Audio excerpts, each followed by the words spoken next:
السلام عليكم ورحمة الله وبركاته. فيديو جديد، والنهاردة هنشتغل مع بعض الجوانتي اللي من غير صوابع اللي شفناه في الشورتس.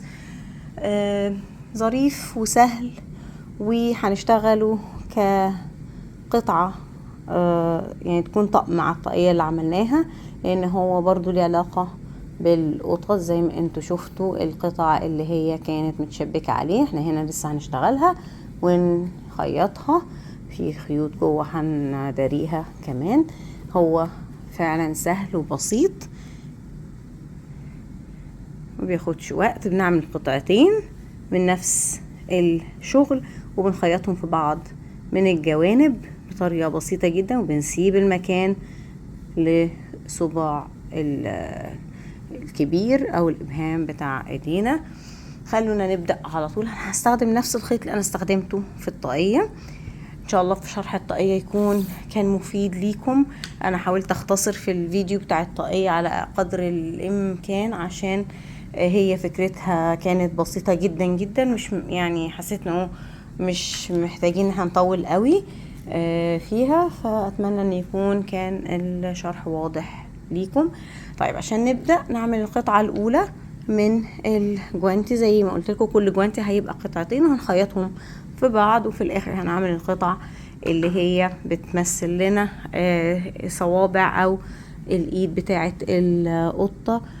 حابين تعملوها ابيض، حابين تعملوها بامبا، يعني كذا لون ممكن يليق مع اللون البترولي اللي عندنا ده. وكمان الوان الجوانتي ممكن تتحكموا فيها. هنبدأ نعمل سلسلة طولها 20. انا نسيت اقول لكم الابرة اللي هنستعملها هي مقاس 5 مليمتر. هنعمل 20 سلسلة ونرجع عشان نشوف هنبدأ نعمل اول دور مع بعض ازاي. خلصوا السلاسل ونرجع نكمل مع بعض.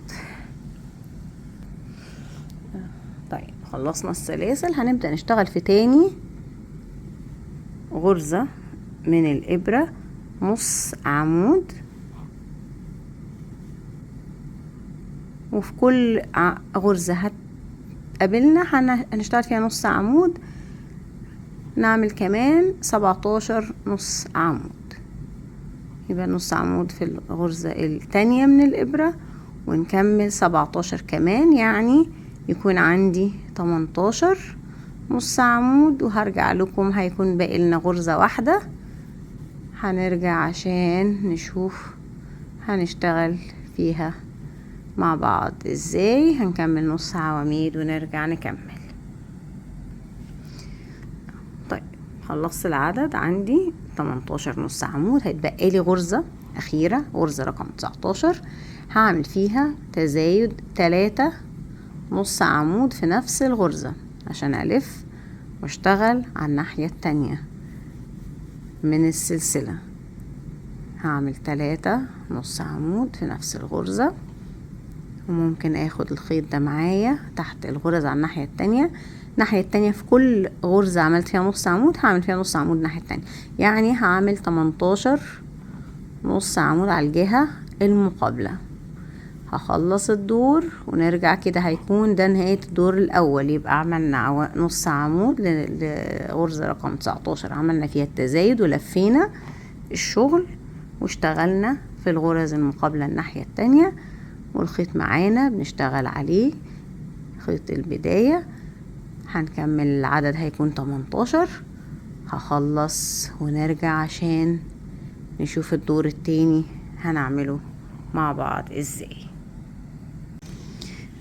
طيب خلص معانا الدور الاول. الدور التاني هنشتغل بطريقة نفس اللي عملناه في الدور الاول. هنرتفع بالسلسلة ونرجع هنشتغل على نص عمود نص عمود، بس هنا هنفوت غرزة في الجهة الاولى من الشغل وندخل في التانية نشتغل نص عمود، يعني هيكون عندي 17 عمود فقط مش 18، عشان انا عايزة ناحية تكون اقصر من ناحية عشان الشكل يطلع بطريقة معينة.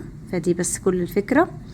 ففوت الغرزة الاولى وابتدي اشتغل في التانية. وبنشتغل ازاي؟ بنشتغل تحت الحلقة او تحت الغرزة كاملة، يعني تحت الحلقتين الامامية والخلفية، وبنشتغل النص عمود بتاعنا. هخلص لحد المكان اللي بنعمل فيه تزايد هنا وارجع لكم عشان نشوف هنعمل فيه ايه. طيب خلصنا غرز النص عمود، وصلنا للتلاتة اللي كانوا مع بعض في نفس الغرزة. هنشتغل في كل واحدة تزايد، يعني في كل غرزة غرزتين، وبرضو شغالين بغرز النص عمود. بندخل بنجيب الخيط ونطلع، بيبقى عندي 3 حلقات، بنلف الخيط ونعدي منهم كلهم. الف الخيط وادخل واطلع اجيب الخيط، عندي 3 حلقات، هلف الخيط واعدي منهم كلهم. بعمل ايه هنا؟ بعمل تزايد في كل غرزة من ال3 اللي كانوا في التزايد الدور اللي فات. والناحية التانية هرجع اكمل بغرز نص عمود فردية، غرزة في غرزة لنهاية السطر. هيبقى عندي الناحية التانية 18 غرزة نص عمود. هخلص الدور ونرجع عشان نشوف الدور الثالث هنشتغله مع بعض ازاي.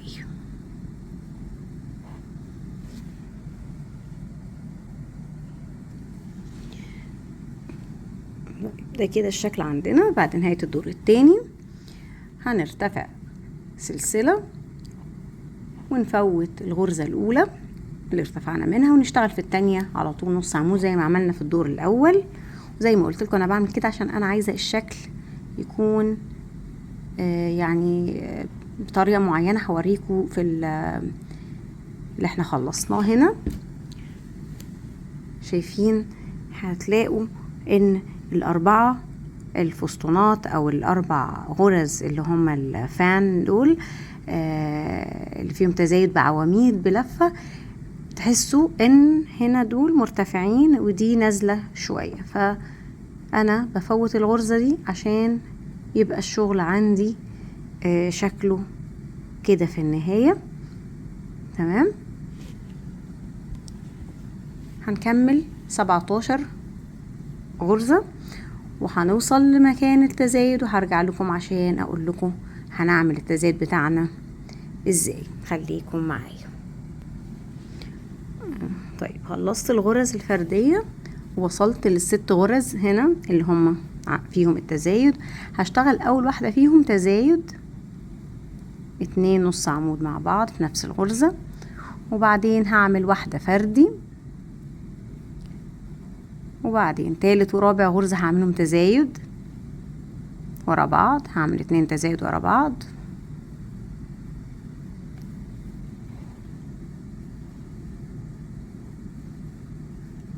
بعد ما اعمل 2 تزايد ارجع اعمل واحدة فردي، وبعدين تزايد في الاخر في اخر غرزة اللي هي رقم 6. يبقى اشتغل تزايد فردي تزايد تزايد فردي تزايد، وارجع الناحية التانية اكمل بطريقة عادية جدا، اشتغل غرز فردية لنهاية الدور، ونرجع عشان نشوف هنعمل الدور الرابع مع بعض ازاي. طيب خلص معانا الدور الثالث. هنبدأ الدور الرابع. هنعمل سلسلة ونلف الشغل ونفوت اول غرزة ونبدأ نشتغل في التانية نص عمود، ونكمل 17 غرزة نص عمود، ونرجع عشان نشوف هنعمل ايه في المكان بتاع التزايد عندنا. خليكم معايا.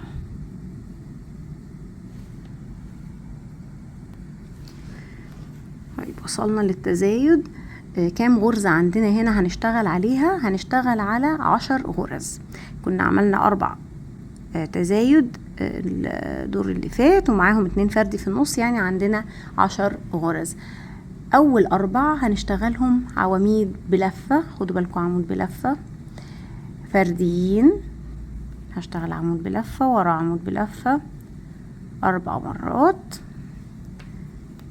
وفي خامس وسادس غرزة هنعمل التزايد بتاعنا برضو بعواميد بلفة مش نص عمود. كده انا خلصت 4، 1 2 3 4 عمود بلفة فردي، والغرزتين اللي جايين هنحط فيهم التزايد بعمود بلفة زي ما قلت لكم، 2 عمود بلفة في نفس الغرزة، مرة وكمان مرة، تزايد وراه تزايد، عمود بلفة.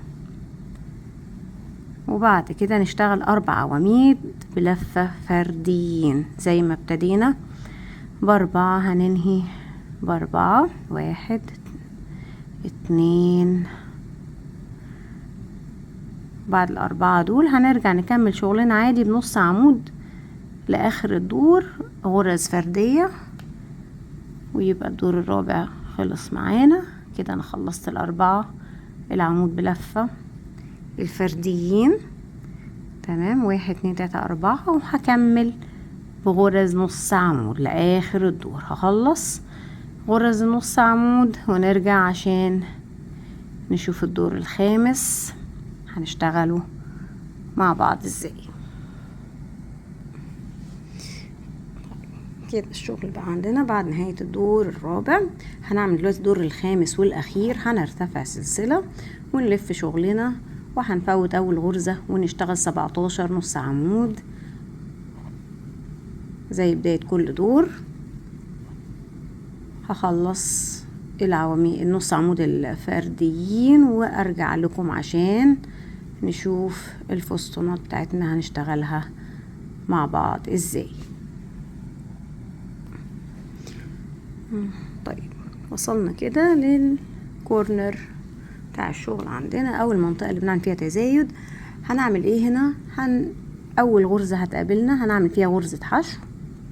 طبعا اول غرزة من ال12 اللي عندنا اللي هما ال4 عواميد و4 عواميد، وال4 اللي هما التزايد اللي في النص، 2 مع بعض و2 مع بعض. تمام، هنعمل في اول غرزة منهم من ال12 دول غرزة حشو، وبعدين هعمل هفوت سلسلة، مش سلسلة، هفوت غرزة، وهدخل في اللي بعدها اعمل 7 عواميد بلفة في نفس المكان مع بعض. انا بس هفوت الغرزة دي في الاول وفي الاخر، يعني هعمل حشو وبعدين افوت غرزة وبعدين ادخل اعمل غرزة المروحة او ال7 عواميد بلفة اللي في نفس المكان. كده 3 4 5 6 7. وبعد كده مش هفوت غرز، هشتغل مباشرة في الغرزة اللي بعد كده حشو، واللي بعدها اعمل 7 عواميد مرة تانية، وهكرر كده 3 مرات، يعني حشو 7 عواميد، حشو 7 عواميد، حشو 7 عواميد، بعدين هنفوت غرزة ونعمل غرزة حشو أخيرة. هيبقى عندي غرز المروحة دول عددهم 4. تمام، أنا قلت 3 مرات تكرار بما فيهم اللي احنا بدأناها دي، يبقى حشو و7 حشو 7 حشو 7، وبعدين نفوت غرزة ونعمل حشو ونرجع نكمل عواميد او اسفة نص عمود فردي لنهاية الدور. كده 1 2 3 4 5 6 7، وهنكرر مرتين كمان بدون تفويت او ان احنا نعدي غرز. هنعمل حشو و7 في نفس الغرزة ورا بعض مباشرة، فانا هكرر مرتين كمان، واخر غرزة حشو هعمل بس قبليها التفويت او السكيب اللي بنعمله، هفوت غرزة واعمل غرزة حشو اخيرة بعد ما اكرر زي ما قلت لكم المروحة دي مرتين، وما تنسوش بنعمل حشو بين كل واحدة والتانية. وهكمل على الجهة دي غرز النص عمود الفردية، ونرجع نشوف هنكمل شغلنا ازاي. ده هيكون كده اخر دور في القطعة معانا، خليكم معايا. طيب كده احنا وصلنا لنهاية شغل الدور الخامس، وعملنا قطعة تانية مطابقة تماما للقطعة الأولى.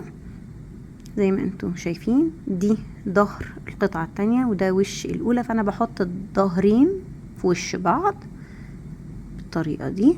وبعدين هنبدأ نخيط الجوانب. الجانب لو انا هعمل ان دي فردة شمال، يبقى الجانب اللي على الشمال هيتخيط كاملا، وانا بسيب في نهاية شغل كل قطعة فتلة طويلة للخياطة، فهخيط بفتلة من القطعتين جانب منهم، ومن القطعة التانية الفتلة او الخيط بتاعها هو اللي هنخيط بيه الجهة التانية. لو قلنا ده هيكون الفردة الشمال، عملنا الفردة اليمين، يبقى الجانب الشمال هو اللي هيتقفل تماما، والجانب اليمين من القطعة هي اللي هيكون فيها فتحة عشان تبقى للصباع الكبير. تمام. فهنبدأ نخيط بإبرة التنظيف بطريقة عادية جدا. هنخيط معاكم الناحية الأول اللي هي هنقفلها نهائي كاملا من الجهة من تحت لحد فوق. لحد فين فوق؟ لحد ما نسيب غرز المروحة دول. يعني انا عايزة اخيط دول، مش عايزة امسكهم في بعض. انا حابة ان القطعة دي من فوق تكون مفتوحة، مش مقفولين على بعض من هنا. يبقى هننتهي عند اخر غرزة قبل غرز العمود بلفة كانت فيها التزايد بتاع غرزة المروحة. تمام. طيب خلونا نخيط الاول، لانه الخياطة هنا هتبقى نفس الخياطة هنا، بس الفكرة ان اللي هنا هنسيب الفتحة. فانا عايزة اوريكم ازاي هتفوتوا عدد من الغرز، وهتحددوا المكان حسب يعني ايديكوا انتم، يعني ملهاش عدد معين، او مش هحدد لكم عدد معين توصلوا له بعدين تبدأوا تفوتوا الغرز. انتوا هتشوفوا حسب الايد اللي انتوا بتشتغلوا لها ومقاسات اللي عندكم. تمام. اللي انا بعمله ان انا دخلت الخيط في الابر بتاعت التنظيف، وبعدين هبدأ اروح وارجع من خلال الغرز المقابلة لبعضها. اطلع من غرزة ادخل في اللي بعدها، وبدخل عادي في الحلقتين. يعني ما فيش قصة ان انا ادخل من حلقة معينة، انا بدخل في الغرزة دي كاملة وفي الغرزة الناحية التانية وهكذا. والخياطة دي مش هتبين لان انا سايبة الغرز، يعني مش بتدخل فيهم خالص. فالفي بتاعة الغرز هتفضل شكلها زي ما هو. انا بدخل من تحت الغرز طريقة كاملة رايح راجع، وببقى عاملة حسابي ان انا بشد ايدي كويس وانا بخيط، ما تبقاش الغرز دي واسعة. ومع الوقت لقوا ان يعني بقى في زي فراغات كده في الجوانتي بتاعكم. احنا حابين ان احنا نخيط بطريقة مظبوطة. كمان ممكن انتوا تروحوا وتيجوا عليها مرتين لو حابين. ما تنسوش ان الجهة دي هي اللي هيكون فيها فتحة الصباع الابهام، فهنوقف بعد شوية ونشوف كده مناسب ولا لسه. ولو انتوا اوريدي خيطتوا الفردة الاولى، فانتوا ممكن تاخدوها كمرجع ليكوا ان انتوا تشوفوا كده انتوا عملتوا كام غرزة عشان يكونوا متطابقين. تمام. بس انا هنا حابة اوريكوا ازاي لو انا لسه بخيط الفردة الاولى، ان انا بحدد انا عايزة الجوانتي يكون مثلا ارتفاعه لحد كده، لان طبعا فتحة الصباع ده هي اللي هتحدد لفين الجوانتي هيوصل من فوق. تمام. فلو كده مناسب، لو انتوا طول خلاص يعني عايزينه يكون مثلا مغطي لحد كده من الصوابع، فانتوا بتبدأوا تشوفوا الصباع هيدخل من فين من القطعتين، وتفوتوا عدد الغرز اللي انتوا شايفينها برضو مناسبة لمقاس الصباع عندكم اللي انتوا بتشتغلوا له الجوانتي. تمام. موضوع بسيط، لان انتوا بتقيسوا وانتوا ماشيين او واخدين المقاسات من الشخص اللي انتوا بتشتغلوا له. تمام. اهو كده انا شايفة ان هنا مناسب ان هبدأ ادخل صباعي من هنا، فبفوت تقريبا 4 غرز. هعمل ايه عشان افوتهم؟ طبعا انا مش عايزة الشغل يبقى يعني الخيط ده باين، فانا بدخل من جوه، بدخل وبطلع مرة واتنين حسب كام غرزة بفوت عشان اوصل للمكان اللي انا هبدأ اخيط منه تاني. اتفقنا مثلا هنفوت 1، احنا هنا مخيطين لحد دي، يبقى 1 2 3، وفي رابع واحدة انا هبدأ ادخل وفي المقابلة تماما برضو هعيد الناحية التانية 1 2 3 4، وافوت زي ما بفوت على الجهة دي هفوت على الجهة التانية، لان طبعا عدد الغرز هنا وهنا 1. تمام. انا بشتغل مخليه القطعتين متطابقتين تماما على بعض، والجهة اللي هي اللي بره هي الجهة الصحيحة للغرز. تمام. يعني انا بخيط والجوانتي معدول ما فيهوش قلب، مش زي الطاقية خيطنا من ناحية وبعدين قلبنا الطاقية. خدوا بالكم على الناحية دي برضو انا مش عايزة اخيط الفستونات او غرز المروحة في بعض، فانا بقف لحد اخر غرزة عندي قبل ما اوصل للفستونات بتاعتي. تمام. يعني هنا اهو، وما شدش قوي وما رخيش قوي الخياطة. تمام. شايفين بقى فيه الفتحة للصباع. طبعا انا مش هقدر البسه دلوقتي الناحية التانية لسه مفتوحة، بس انا برضو حابة اوريكم لما بتطلعوا كده صباع بيبقى ممكن ترجعوا تاني تتأكدوا ان المقاس كده مظبوط، بما انكم مثلا لسه ما عملتوش الفردة الاولى. لو عملتوا خلاص فردة وظبطتوا المقاس، انتوا بتشوفوا خيطتوا كام غرزة وعند الغرزة رقم كام فوتوا، بدأتوا تفوتوا الغرز وفوتوا كام برضو عشان يبقى كل الشغل زي بعضه. وهنا الفتلة دي هنرجع نداريها. تمام. هنداريها ونقصها، والناحية التانية هنخيط بنفس الطريقة. الفرق ان احنا هنا مش هنعمل اي فتحة، هنخيط على مدار كل الجهة لحد فين؟ لحد اخر غرزة قبل الفستونات او غرزة المروحة. هخيط الجهة التانية وداري الخيوط ونرجع عشان نشوف الجزئية الاخيرة بتاعت الباز او اللي هي المخدات بتاعت ايد القطة دي عند صوابعها. هنشوف هنعملها بالبامبا زي ما وريتكم، هنستخدم برضو نفس مقاس الابرة اللي احنا شغالين بيها. هخلص الخياطة وارجع لكم، خليكم معايا.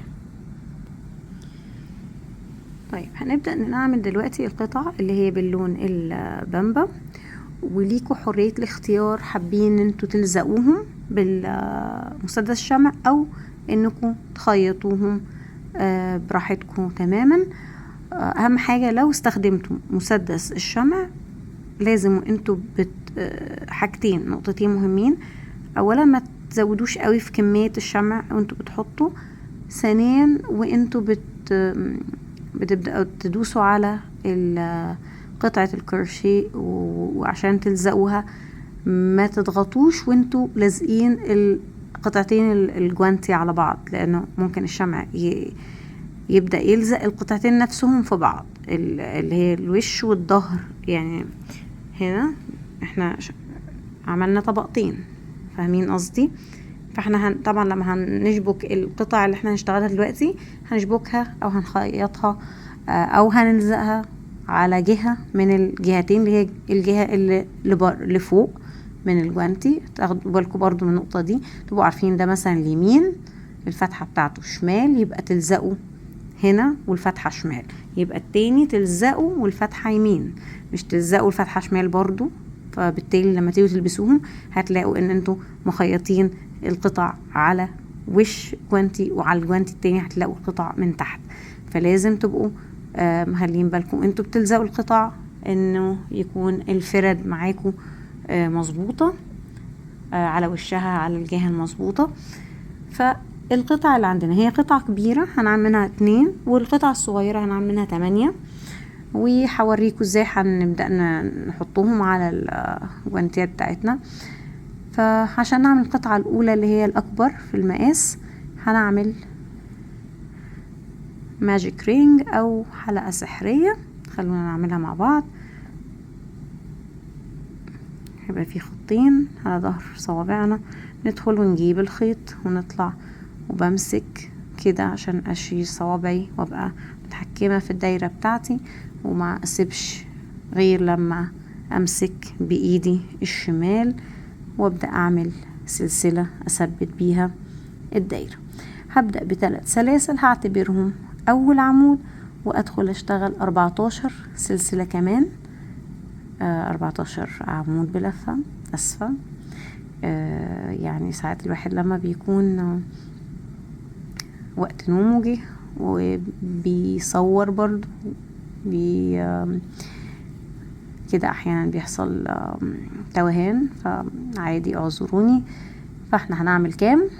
هنعمل 3 سلاسل وقلنا هنعتبرهم اول عمود بلفة، ونعمل 14 كمان عشان يكونوا كلهم 15، وهنشبك الشغل بتاعنا بمنزلقة في النهاية، وارجع عشان نعمل الدور التاني مع بعض. طيب خلصنا العواميد بتاعتنا ال15 بما فيهم السلسلة او ال3 سلاسل الاولانيين. دلوقتي هنقفل الدور بمنزلقة في اول عمود اللي هو ال3 سلاسل، يعني في السلسلة الثالثة من سلاسل البداية، وهرتفع 3 سلاسل، وهندخل نعمل عمود بلفتين، وبعدين الغرزة اللي بعدها نعمل فيها تزايد بعمود بلفتين،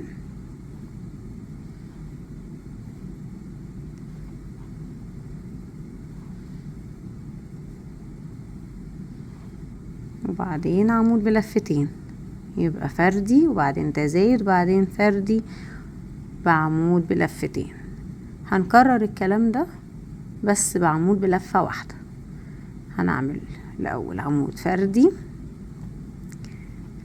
وبعدين تزايد عمودين بلفة في نفس الغرزة،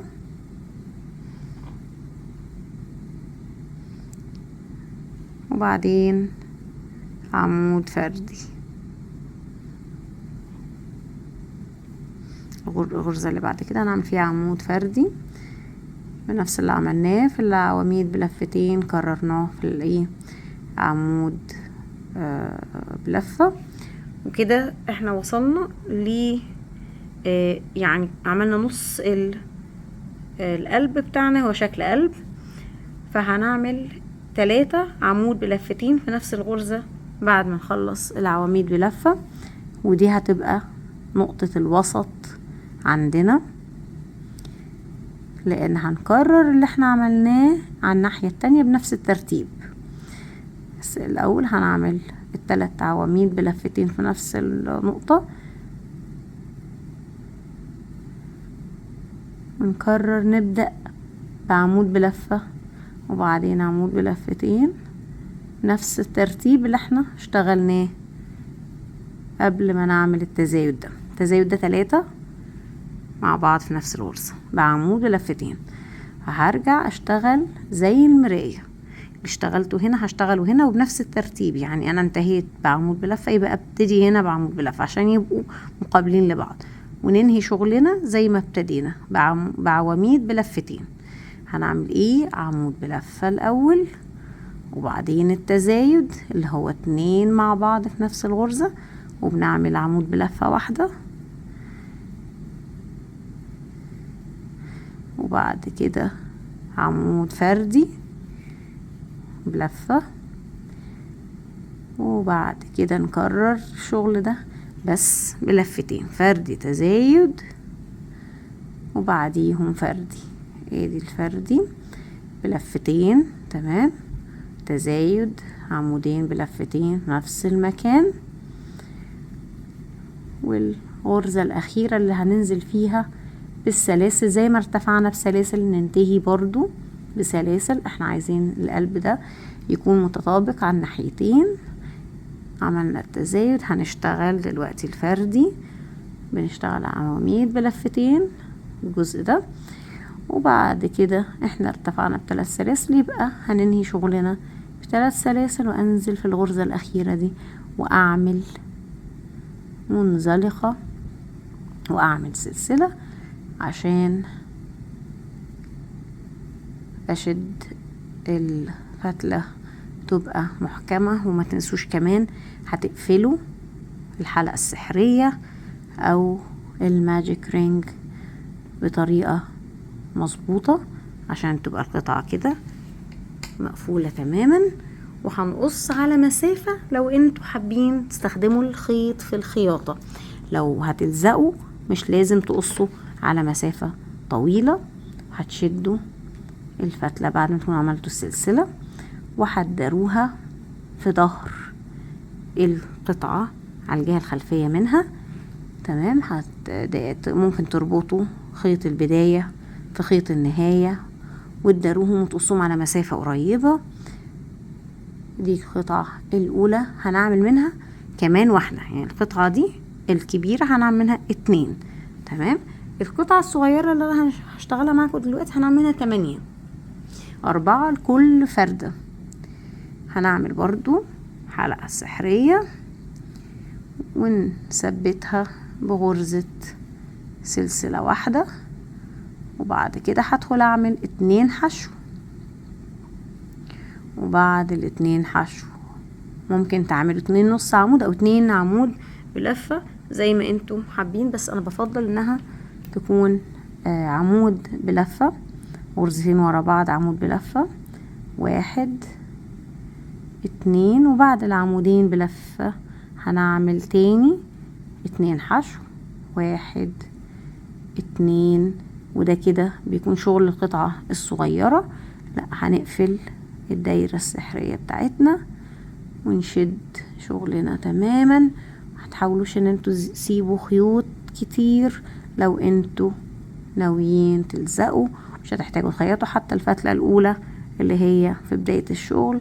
مش لازم انتوا تبدأوا الدايرة السحرية فتلة طويلة جدا. وهنا هعمل سلسلة عشان اقص واشد الخيط، وبرضو هنخيطهم في بعض، ممكن نربطهم في بعض. دي كده القطعة بتاعتنا. هنعمل من القطعة دي 8. تمام. يبقى القطعة الكبيرة 2 ومن دي 8. ونرجع نشوف النتيجة النهائية، لان انا برضو مش حابة اطول عليكم. انا فهمتكم لو هتلزقوا القطع هتلزقوها ازاي بمسدس الشمع. تكونوا حريصين وانتوا بتحطوا القطعة بتاعتكم. القلب ده بنحطه مقلوب كده. تمام. هنا بيبقى تحت تماما الفسطونات بتخلوه في الوسط. وبعدين على الفسطونات دي هي عددها 4، على كل واحدة هتلزقوا واحدة من ال4 اللي احنا هنكون اشتغلناهم. وزي ما قلت لكم انتوا حابين تلزقوا، حابين تخيطوا، في ناس بتفضل الخياطة، زي ما تحبوا. لما تلزقوا بمسدس شمع لازم تكونوا بعدين القطعتين عن بعض من جوه عشان ما يحصلش ان هما يلزقوا بعض، لحد ما تطمنوا ان الشمع نشف تماما خلاص ومش هيلزق ويقفل لكم الجوانتي من جوه. تمام. هنعمل القطع كلها وانا هلزقهم زي ما وريتكم في الاماكن دي. القلب هيبقى مقلوب كده والقطع الصغيرة على الفسطونات. ونرجع نشوف النتيجة النهائية مع بعض. خليكم معايا. طيب رجعت لكم تاني بعد ما خلصت اخر مرحلة وهي تلزيق القطع في الجوانتي زي ما اتفقت معاكم. هنخلي بالنا جدا واحنا بنستخدم مسدس الشمع. لازم يكون حد كبير معانا لو احنا لسه بنات صغيرين وبنعمل الجوانتي ده، او يفضل ان انتوا أأمن تخيطوا القطع بإبرة التنظيف. ان شاء الله يكون عجبتكم النتيجة وتقدروا تنفذوها. وهنتظر تعليقاتكم واستفساراتكم وكمان صور لشغلكم على جروب الفيسبوك. تابعوني ان شاء الله، فيديوهات تانية جاية كتير. السلام عليكم ورحمة الله وبركاته.